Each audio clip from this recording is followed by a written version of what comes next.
J'ai empoisonné le café de mon mari ce matin-là. Non pas pour le tuer sur l'instant, mais pour qu'il agonise lentement. Jour après jour. Comme il m'a fait agoniser pendant 10 ans. Les mots de notre fille. Ces murmures innocents qu'elle lui a soufflés à l'oreille lors de sa visite surprise. Ont été le déclencheur. Papa. Maman a tout supporté pour toi. Même la prison. Et lui. Se lâche.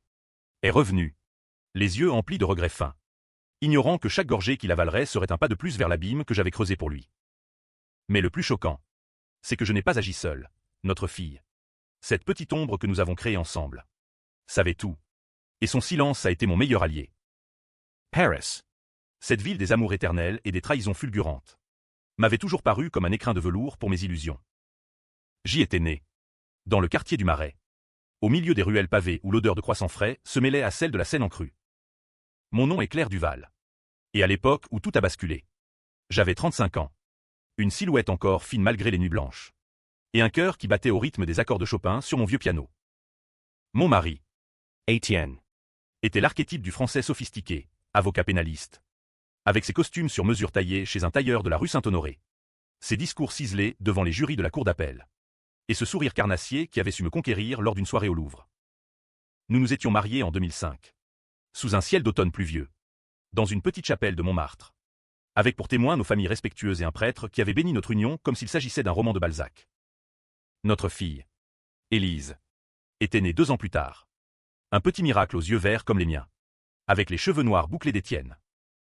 Elle avait illuminé notre appartement haussmannien du 7e arrondissement. Où les plafonds hauts et les moulures en plâtre semblaient absorber les échos de nos rires. Mais sous cette façade idyllique, les fissures s'étaient insinuées comme la moisissure dans les murs anciens. Étienne passait de plus en plus de soirées au cabinet. Prétextant des plaidoiries interminables pour des clients douteux, des hommes d'affaires impliqués dans des affaires de corruption. Des politiciens aux mains sales. Je travaillais comme traductrice freelance. Rendant des textes littéraires du russe au français. Un métier solitaire qui me permettait de veiller sur Élise tout en nourrissant mon âme de mots étrangers. C'est ainsi que j'ai commencé à remarquer les absences. Les parfums étrangers sur ses chemises. Les appels chuchotés au milieu de la nuit. La trahison est arrivée comme un coup de tonnerre en plein été 2015. J'avais surpris une conversation dans son bureau.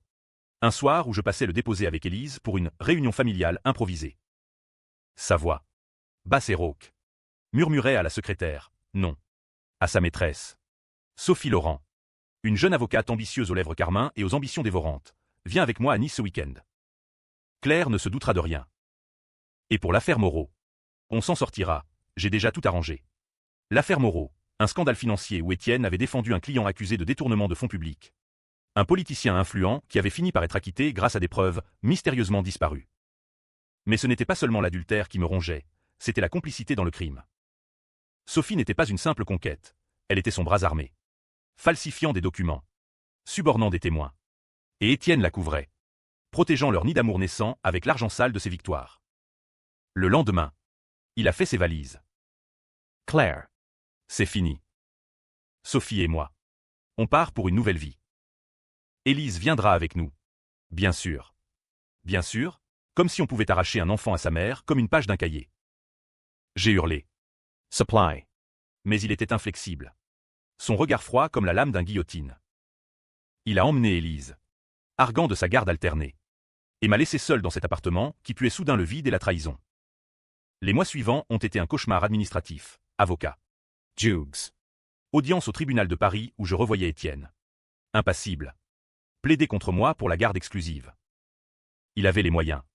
Les connexions, moi. Je n'avais que ma voix. Chèvretante. Et des larmes que les magistrats ignoraient. Mais le vrai coup de poignard est venu plus tard. En 2016. L'affaire Moreau a refait surface. Des fuites anonymes, des emails falsifiés. Des transferts bancaires tracés ont pointé vers Étienne et Sophie comme les architectes de la magouille. La police est venue perquisitionner notre ancien appartement. Maintenant le mien. Vide et hanté. Ils ont trouvé des preuves accablantes, un disque dur caché dans un tiroir. Des relevés falsifiés que j'avais conservés par erreur. Pensant les détruire un jour. Étienne était en fuite. Avec Sophie et Élise. Direction la Côte d'Azur. Puis peut-être l'Espagne. La presse s'est déchaînée, le scandale Moreau, un avocat vedette impliqué dans la plus grande fraude du siècle. J'étais interrogé comme témoin. Puis comme suspecte. Madame Duval.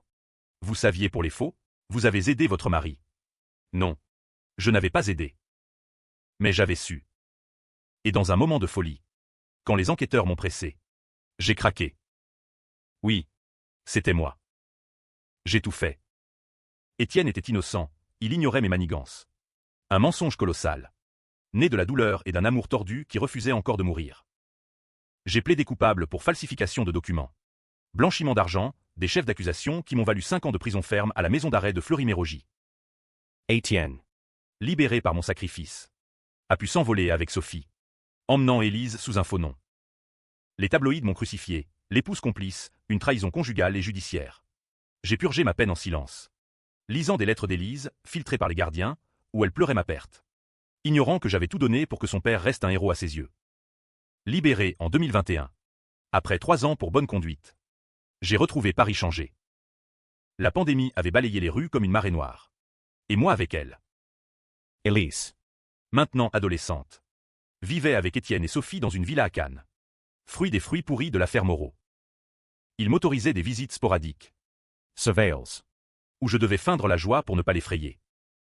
Mais intérieurement, la graine de la vengeance avait germé. J'ai repris mon travail de traductrice. Mais la nuit, je complotais. j'ai engagé un détective privé. Un ancien flic renvoyé pour corruption. Pour fouiller leur vie.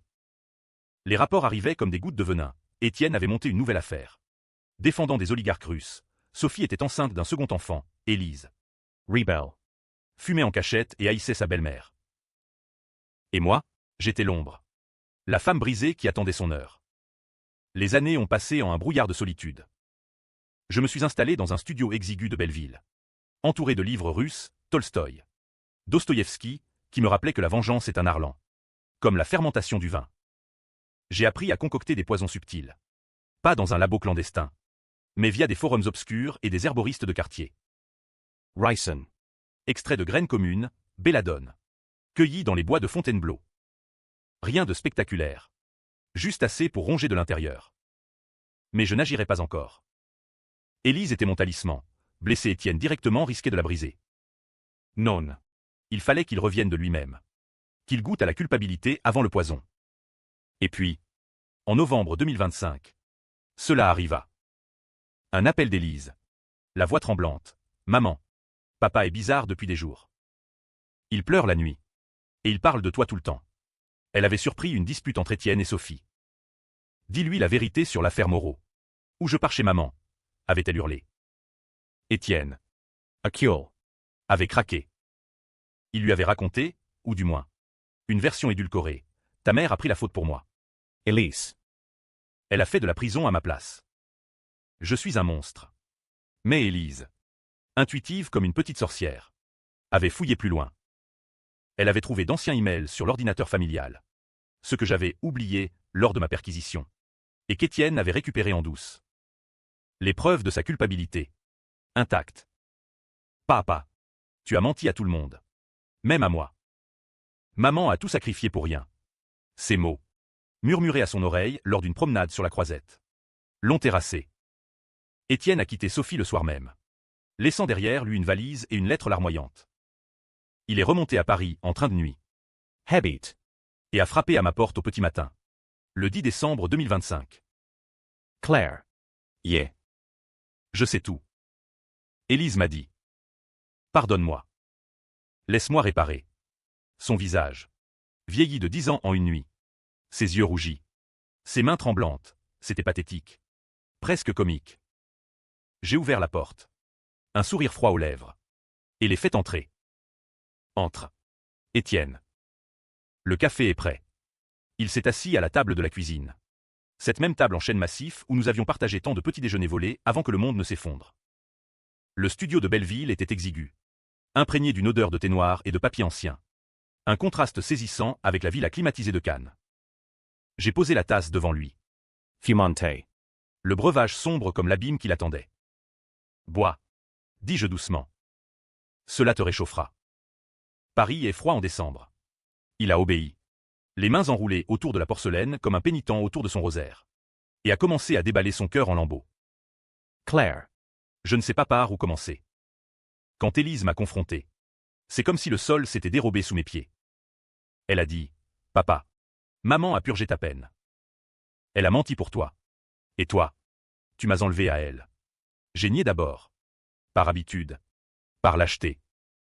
Mais les emails. Ce que tu avais laissé. Comme un fil tendu pour me piéger un jour. Ils étaient là. Irréfutables. J'ai vu mon reflet dans l'écran, un homme qui a volé la vie de sa femme. De sa fille. Sophie. Elle savait tout. Et elle m'a poussé plus loin. Plus profond dans le mensonge. On a fui ensemble. Pensant recommencer à zéro. Mais c'était une illusion. Élise n'a jamais été heureuse avec nous. Elle te réclamait en secret. Dans ses carnets que je lisais en cachette. Oui. J'étais ce père monstrueux qui espionnait sa propre enfant. Ses mots coulaient comme un vinaigre. Et je les sirotais en silence. Feignant l'empathie. Interurement. Je revivais chaque instant de ces 10 ans, les nuits à Fleury-Mérogis. Où les murs suintaient d'humidité et de désespoir.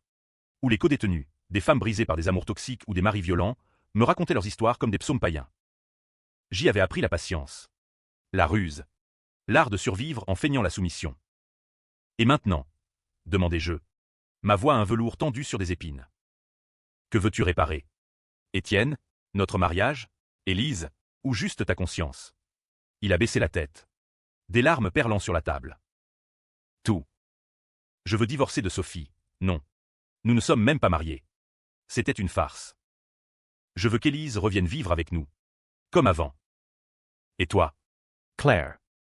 Je t'aime encore. Toujours. C'était une folie. Cette aventure. Sophie était l'excitation. Le danger. Mais toi, tu es ma maison. Des mots doux comme du laudanum. Destinés à endormir la vigilance. J'ai tendu la main. Effleurant la sienne. Sentant les veines saillantes sous la peau ridée. Reste. Alors. Pour l'instant. Élise arrive demain. J'ai arrangé une visite. Mais promets-moi la vérité. Toute la vérité. Pas de demi-mesure. Il a promis. Bien sûr. Et ainsi commença notre cohabitation forcée. Un balai macabre dans cet appartement trop petit pour 2 fantômes. Les jours suivants furent un tour de force. Je cuisinais des plats simples. Réminiscence de notre vie d'avant au pot-au-feu. Blanquette de veau, empoisonnée de subtiles doses de belladone. Assez pour irriter l'estomac. Pour le faire douter de sa santé déclinante. Il toussait. Se plaignait de migraine. Mais attribuait tout au stress. À la culpabilité. Je mérite ça. Murmurait-il la nuit. Quand il pensait que je dormais. Et moi, éveillé, je souriais dans l'ombre. Pensant à la façon dont il m'avait laissé pourrir en cellule pendant que lui bronzait sous le soleil provençal. Élise arriva le samedi. Escortée par un taxi depuis la gare de Lyon. À 14 ans. Elle était une version miniature de nous deux, ma grâce féline. Son charisme tourmenté. Elle se jeta dans mes bras. Puis hésita devant Étienne. Son regard un scalpel. Papa. Pourquoi es-tu revenu? Pour de bon. Ou juste pour te faire pardonner? Il balbutia. Les joues empourprées. Et je dus intervenir. Lissant les plumes. Laisse-le s'expliquer. Ma chérie. Nous sommes une famille. Non? Nous passâmes l'après-midi à flâner le long de la Seine. Sous un ciel bas et menaçant. Comme si Paris elle-même retenait son souffle. Élise raconta sa vie à Cannes, les disputes incessantes entre Étienne et Sophie. Les fêtes où les adultes buvaient trop de rosé. Les nuits où elle s'enfermait dans sa chambre avec son téléphone. M'envoyant des messages codés que je relisais comme des prières. Mais sous la surface. La tension montait. Étienne, cherchant la rédemption, proposa de tout avouer à la justice. Je retournerai au palais de justice. Claire. Je plaiderai coupable pour l'affaire Moreau. Tu seras blanchi rétroactivement, on effacera ton casier. Un geste noble. En apparence. Mais je savais mieux, les statuts de limitation avaient expiré pour la plupart des charges. Et son aveu ne ferait que le ruiner financièrement. Sans me rendre ses années perdues. De plus. Sophie, cette vipère, ne se laisserait pas faire. Elle avait déjà engagé son propre avocat. Un requin de la place Vendôme. Et menaçait de contre-attaquer avec des preuves de ma complicité volontaire. J'ai feint l'hésitation. Attends. Étienne. Pour Élise. Ne la traumatise pas plus. La nuit. Quand Élise dormait dans le salon sur un matelas gonflable. Nous parlions à voix basse. Il me touchait. Timidement d'abord. Puis avec une urgence désespérée. Comme un homme affamé devant un festin interdit. Claire. Laisse-moi te prouver mon amour. Et je le laissais. Non par désir. Mais par calcul. Chaque étreinte était une arme. Je murmurais des secrets anciens. Ravivais ses remords. Le liais plus étroitement à moi. Mais un soir, alors que ses lèvres effleuraient mon cou, il lâcha. Sophie est enceinte. Claire. 2 mois. C'est pour ça que je l'ai quittée. Elle voulait que je reste pour l'enfant. Un nouveau twist.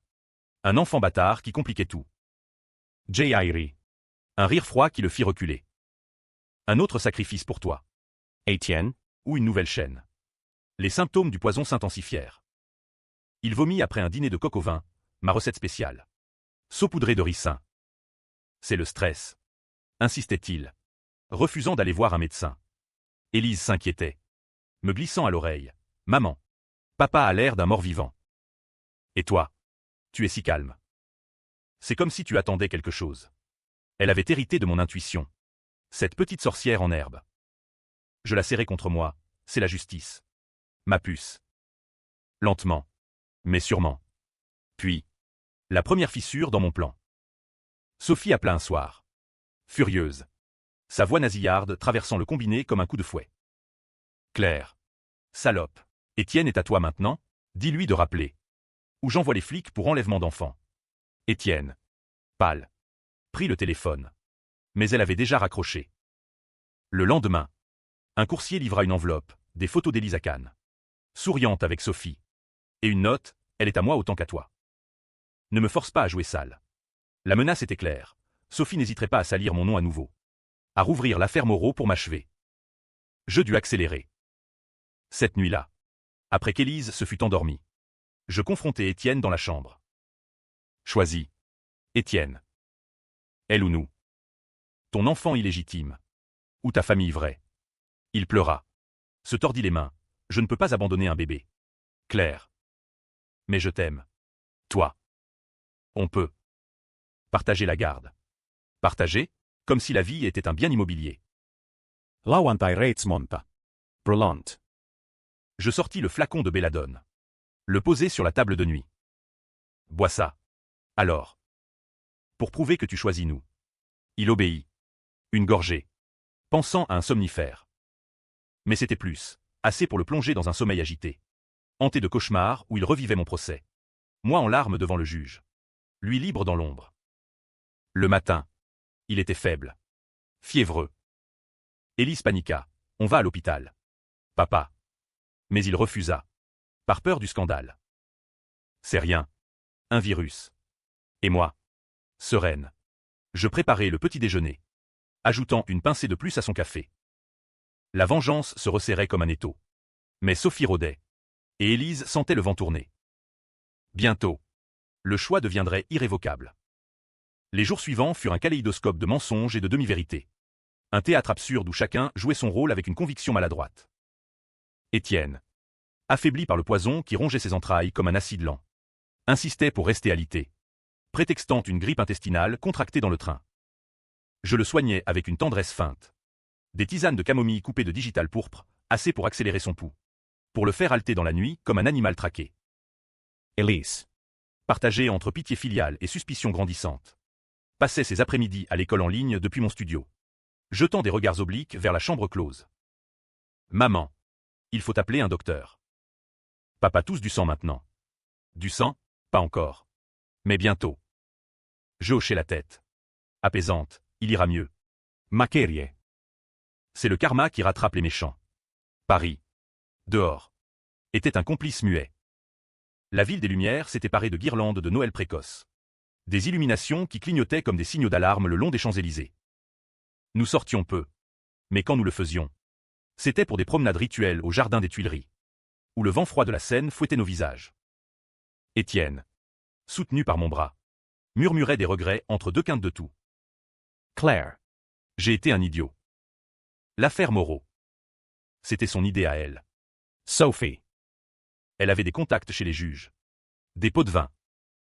J'ai suivi. Aveuglé par l'ambition. Par le sexe. Et toi? En prison. J'ai lu tes lettres à Élise. Celles que tu lui envoyais. Elle me hantait. Hantait? Bien. C'était le but, que son esprit soit le premier à le dévorer. Mais Sophie ne lâchait pas prise. Ses appels se multiplièrent. Passant d'insultes voilées à des menaces explicites. Rends-moi Étienne. Ou je raconte à la presse comment tu as saboté l'affaire pour te venger. J'ai des preuves. Claire, tes propres aveux en cellule. Achetés à une matonne. Elle bluffait. Probablement. Mais le doute s'insinuait. J'avais des ennemis à Fleury, des femmes que j'avais trahies pour survivre. Des rumeurs qui circulaient comme la typhoïde. Un soir, alors qu'Étienne somnolait sous l'effet d'une dose accrue, je rappelais Sophie depuis un téléphone public près de la place de la République. Anonyme dans la foule des manifestants anti-réforme. Viens à Paris. Sophie. Discutons. Pour l'enfant. Sulls. Elle accepta. Curiousement. Sa voix mielleuse trahissant la curiosité. Rendez-vous fixé au lendemain. Dans un café anonyme de Bastille. Loin des regards. Je quittai l'appartement tôt. Laissant Élise veiller sur son père avec des instructions précises. Ne le laisse pas boire quoi que ce soit. Mapuche. C'est pour son bien. Elle acquiesça. Les yeux emplis d'un mélange de peur et d'excitation, comme si elle pressentait le drame qui se nouait. Le café était un lieu banal. Avec ses banquettes en moleskine usée et son arôme de café torréfié couvrant à peine l'odeur de tabac froid. Sophie arriva en retard. Vêtue d'un manteau de laine cintrée qui ne cachait pas son ventre arrondi, 5 mois. Peut-être 6. Elle était toujours belle. Cette garce. Avec ses cheveux roux cascadant en boucles parfaites et son maquillage impeccable. Comme sortie d'un défilé chez Dior. Mais ses yeux. Durs comme des éclats de verre. Traisaient la fatigue. Claire. Tu as l'air. Usé. La prison. Sa marque. Hein. Elle s'assit. Commanda un thé à la menthe sans me consulter. Et planta ses griffes. Où est Étienne? Il ne répond pas à mes messages depuis des jours. Yesuris. Remuant mon espresso avec une lenteur calculée. Malade. Un virus tenace. Mais c'est toi qui m'intéresse. Sophie. L'enfant. Fille ou garçon? Elle caressa son ventre. Un geste possessif. Un garçon. Notre garçon. Étienne et moi. On avait tout planifié. Mais maintenant, il joue les repentis, pathétiques. Je hochai la tête. Compatissante en surface. Il regrette tout. L'affaire. Toi. Le mensonge. Mais dis-moi. Sophie, pourquoi l'avoir poussé si loin? Les faux documents. Les témoins achetés. Tu savais que ça détruirait une famille. Elle rit. Un son aigu comme une lame. Parce que je suis ambitieuse. Claire. Toi. Tu traduisais des romans poussiéreux pendant qu'il se tuait au travail. Moi. J'ai vu son potentiel. Et pour l'affaire Moreau, c'était un jeu d'échecs, on a gagné. Ta petite crise de conscience en prison, un bonus inattendu. C'est là que je lâchais l'appât. Et si je te disais que j'ai des preuves contre toi? Pas contre Étienne. Mais toi seul. Des transferts bancaires vers des comptes offshore. Des enregistrements de tes appels au juge. Mensonge pure. Mais elle blêmit. Mon détective avait bien fouillé. Trouvant des pistes. Des ombres. Tu bluffes. Montre-moi. Je sortis une enveloppe factice. Des impressions truquées de relevés bancaires. Ses mains tremblèrent en les feuilletant. Si ça sort. Sophie. C'est la tôle pour toi. Et l'enfant, orphelin de mère avant même de naître. Elle se leva d'un bond. Renversant sa tasse. Salope. Tu veux quoi? Étienne. L'argent. Justice. Répondis-je calmement. Signe ça, renonciation à toute garde sur Élise. Divorce immediate. Et tu disparais de nos vies. Sinon, j'appuie sur envoyer à un journaliste du Monde. Elle signa. Les larmes aux yeux. Un mélange de rage et de terreur. Victoire. Mais en sortant, elle cracha. Tu es pire que moi. Claire. Une mère qui empoisonne? Élise sait. Tu sais. Elle m'a appelé hier. Elle a trouvé tes flacons dans la salle de bain. Mon sang se glaça. Elise. Savait-elle? Je rentrais en trombe. Le cœur battant. L'appartement était silencieux. Trop. Étienne gisait dans la chambre. Pâle comme un linceul. Respirant à peine. Élise était assise à ses côtés. Un flacon vide à la main, la belladone. Mammon. Pourquoi? Il souffre tellement. J'ai lu l'étiquette, c'est du poison. Ses yeux. Mes yeux. Me transperçaient. Je m'agenouillai. La serrant fort. C'est pour nous. Maquerie. Il nous a trahis. Mais je vais arrêter. Pour toi. Mensonge. Encore. Mais elle hocha la tête. Confuse. Et nous appelâmes les urgences. Les pompiers arrivèrent. Pompage d'estomac. Oxygen. Sirène hurlante vers l'hôpital Lariboisière. À l'hôpital. Dans la salle d'attente au néon blafard. Élise s'effondra en sanglots. Je l'aime. Maman. Même s'il est méchant. Et le bébé de Sophie, c'est mon demi-frère. Le twist me frappa. Un lien de sang. Indefectible. Etienne Servicott. De justesse. Les médecins parlant des intoxications accidentelles. Mais quand il se réveilla. Faible. Tubulure au bras. Il me regarda avec horreur. Claire. C'était toi? Pas un virus. J'acquiesçai. Freud. Oui. Pour chaque jour en prison. Pour Élise arrachée. Il pleura. Supplia le pardon. Mais Élise. Entrant. Cria, Arates. Vous êtes tous les deux fous. Sophie surgit le lendemain. Armée de son avocat. Réclamant la garde d'Élise pour protection. Le piège se refermait. La vengeance. Si proche. Risquait de tout engloutir. L'hôpital Lariboisière devint notre purgatoire improvisé. Un labyrinthe de couloirs carrelés de blanc où l'odeur d'antiseptique se mêlait à celle des regrets aigres. Etienne. Reliés à des moniteurs qui bipaient comme des reproches incessants. Alternaient entre délire fiévreux et lucidité accusatrice. Claire. Pourquoi? J'étais revenu pour réparer. Pour nous. Sa voix. Rauque à travers le masque à oxygène. Portait l'écho de 10 ans de duplicité. Je restais assise à son chevet.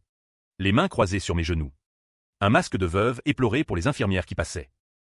Mais intérieurement. Je bouillonnais. Son retour n'était pas la rédemption. Mais l'occasion parfaite pour l'achever. Proprement.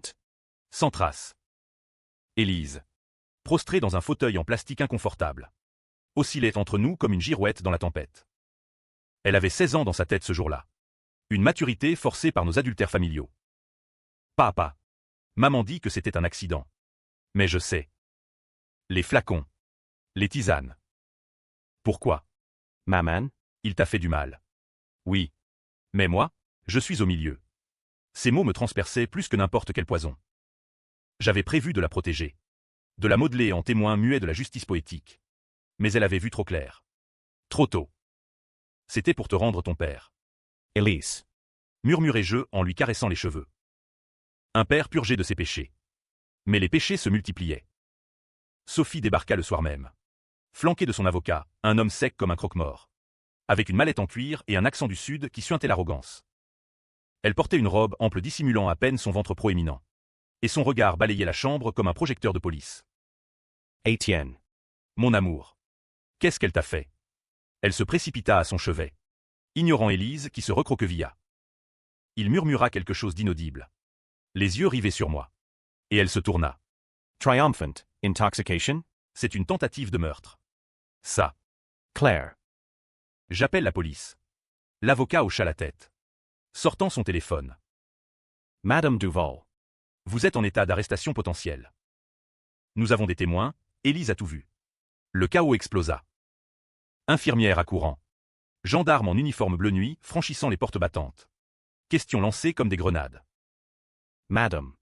Avez-vous administré une substance toxique? Yeniai. Bien sûr. Avec une indignation théâtrale digne d'une pièce de Racine. Un accident. Il buvait trop. Mélangeait avec ses médicaments. Mais Élise. Les larmes coulant. Balbutia. C'est maman. Mais papa l'a mérité. Il m'a enlevé. Il a menti. Ces mots semèrent le doute, les gendarmes hésitèrent. Notant tout dans un calepin graisseux. Sophie. Sentant le vent tourner. Contre-attaqua. Et l'affaire Moreau, elle a déjà un casier. C'est une récidiviste vengeresse. La nuit fut un cauchemar de interrogatoire dans une salle attenante.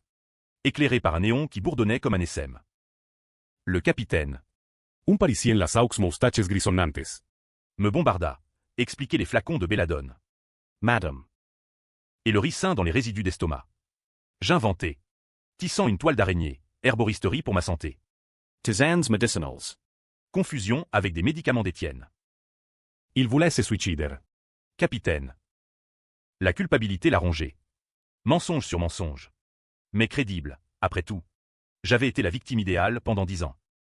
Ils me relâchèrent sous caution. Avec injonction de ne pas approcher Étienne. Mais Sophie emporta la palme. Elle obtint une ordonnance temporaire pour la garde d'Élise. Arguant du danger maternel. De retour au studio. Seul. Je pleurais pour la première fois depuis des années. Non de remords, mais de rage pure. La vengeance. Si meticulas menturdie. S'effilochait comme un tricot mal fermé. Élise fut placée en foyer d'accueil temporaire.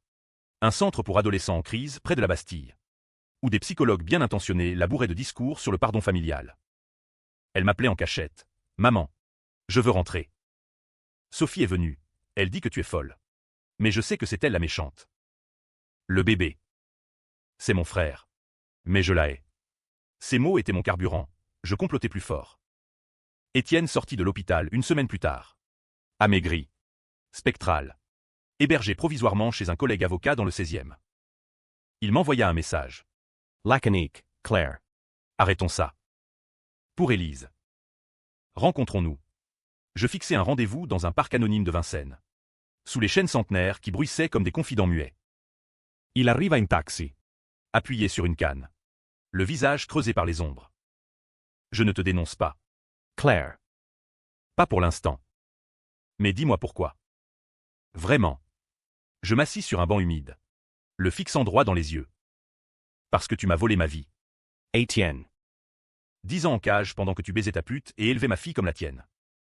Et le sacrifice, j'ai pris ta peine pour que tu sois libre. Pour qu'Élise ait un père. Mais tu as continué à mentir. À voler. Il s'effondra. Literalment. À genoux dans la boue automnale. Je sais. Et pour ça, je vais tout avouer. Demain. Au palais. Coupable pour Moreau. Pour l'adultère. Pour t'avoir abandonné. Sophie paiera aussi. J'ai des preuves contre elle. Gardée en sécurité. Un geste rédempteur, ou un suicide calculé pour me piéger. Iedoutai. Mais hocher la tête. Fais-le. Et ramène Élise. Mais le twist vint de l'ombre. Élise s'était enfuie du foyer cette nuit-là. Courant droit vers Sophie à Cannes en train. Un appel paniqué de la police. Votre fille a pris un billet TGV. Elle dit que c'est pour protéger le bébé. Point. Sophie. Enceinte et manipulatrice. Avait retourné ma propre chair contre moi. La haute trahison. Je sautai dans le premier train. Le cœur en feu. Direction le sud. La vengeance culminate. Mais à quel prix? Étienne promit de suivre. Sophie attendait. Son ventre comme un bouclier. Le voyage fut une descente aux enfers.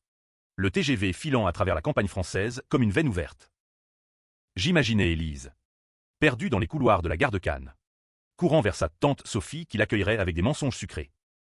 Arrivé à la villa. Perché sur les collines surplombant la mer Méditerranée.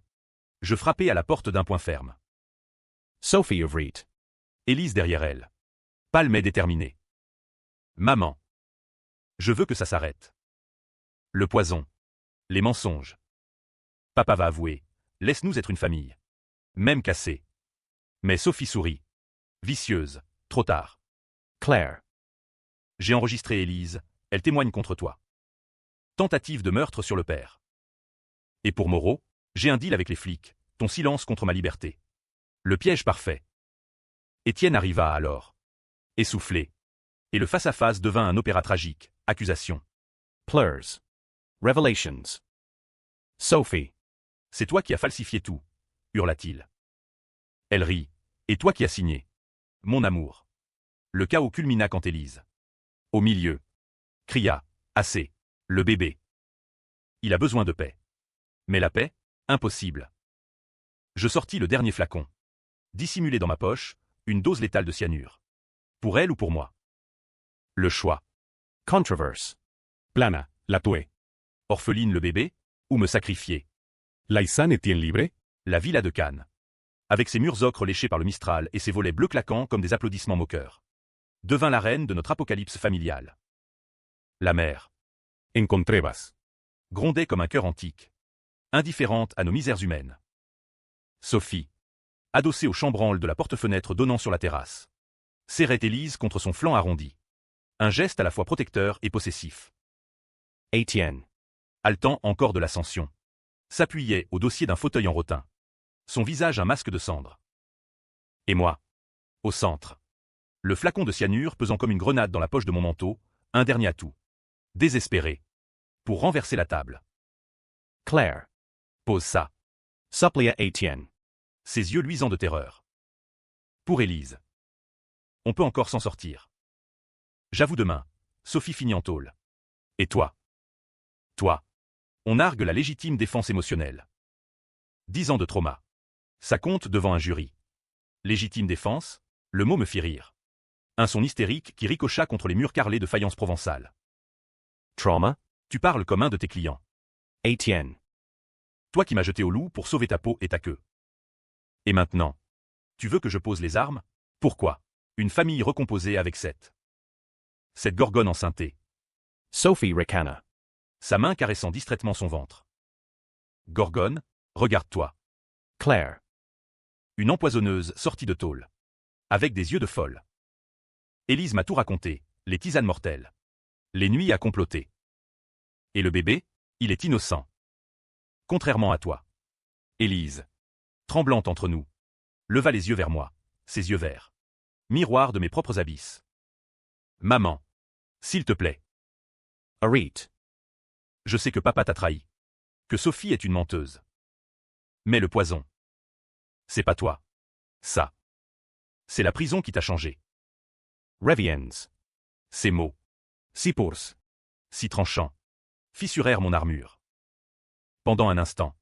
Je vis la scène comme un tableau de Goya, des ombres déformées dans la lumière déclinante du soleil couchant sur la côte d'Azur. Une mer au bord du gouffre.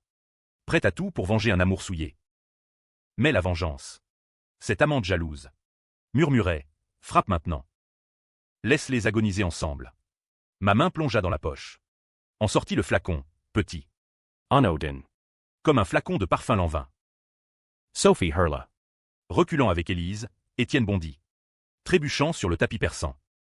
C'est là que le twist surgit. Plus tordu qu'un roman de Simenon. Elise. D'un geste vif que je n'aurais jamais soupçonné. Arracha le flacon de ma main et le brisa contre le sol de marbre. Le liquide clair se répandit. Une flaque innocente s'évaporant dans l'air salin. Non, cria-t-elle. Pas comme ça. Vous êtes tous des monstres. Mais moi, je choisis la vie. Elle se tourna vers Sophie. Les poings serrés. Toi. Tu m'as menti sur maman. Tu disais qu'elle était folle. Mais c'est toi qui as poussé papa dans l'affaire Moreau. J'ai vu les emails sur ton téléphone hier. Vers Étienne. Et toi? Tu m'as enlevé. Mais maman a tout pris pour te protéger. Vous êtes égaux dans la merde. Le silence qui suivit fut assourdissant. Rompu seulement par le ressac lointain. Sophie. Bleem. Tenta de nier, Élise. Sherry. C'est pas. Mais la gamine, ma petite guerrière, sortit son propre téléphone. Un enregistrement diffusé, la voix de Sophie. Claire comme un clairon. Confessant à une amie. Oui. J'ai tout manigancé pour Moreau. Étienne était faible, je l'ai guidé. Et Claire, elle a payé pour nous. Preuve irréfutable. Capturée par l'innocence d'une adolescente curieuse. Etienne s'effondra. Non pas de rage. Mais de révélation. Sophie. Tu m'as utilisé. Elle haussa les épaules. Froide, amour ou affaire. C'était pareil. Mais maintenant. Avec le bébé. Il l'interrompit. Un feu nouveau dans les yeux. Appelle ton avocat. On avoue ensemble. Tout. La lueur de redemption. Enfin vrai. Sophie. Acculée. Céda. Les sirènes hurlèrent bientôt dans la nuit. Gendarmes niçois envahissant la villa comme une marée montante. Les jours suivants furent un tourbillon judiciaire, aveux croisés au commissariat de Cannes. Transfert à Paris pour ouvrir l'affaire Moreau. Sophie plaida coupable en premier. Pour falsification et subornation. Écopant de 7 ans ferme, son ventre ne la sauva pas, l'enfant naîtrait en prison. Placé en adoption fermée. Étienne suivit. 5 ans avec sursis partiel pour collaboration. Son statut d'avocat suspendu à vie. Moi, blanchi rétroactivement. Mon casier effacé comme une tache d'encre sous la pluie. Mais la vraie justice fut Élise. Elle choisit de vivre avec moi. À Paris. Dans un appartement plus grand. Financé par les dommages et intérêts d'Étienne. Le twist final. Celui qui divise encore les âmes, Étienne. Avant son incarcération. Me visita une dernière fois. Claire. Pardonne-moi. Pas pour Élise. Mais pour nous. Je l'embrassai. Chastement. Sur la joue. Le pardon, c'est pour les saints. Moi. Je garde la cicatrice. Israël partit. Brisé mais vivant, une fin ouverte. Où la mort n'a pas eu lieu. Mais la vie est un purgatoire partagé. Aujourd'hui. Décembre 2025. Élise et moi marchons le long de la Seine. Sous les lumières de Noël. Elle rit. Enfin. Et je souris. Le poison évacué de mon cœur. Mais la nuit, quand elle dort, je me demande, ai-je gagné? Ou simplement reporter la vengeance? Paris. Éternel. Garde ses secrets.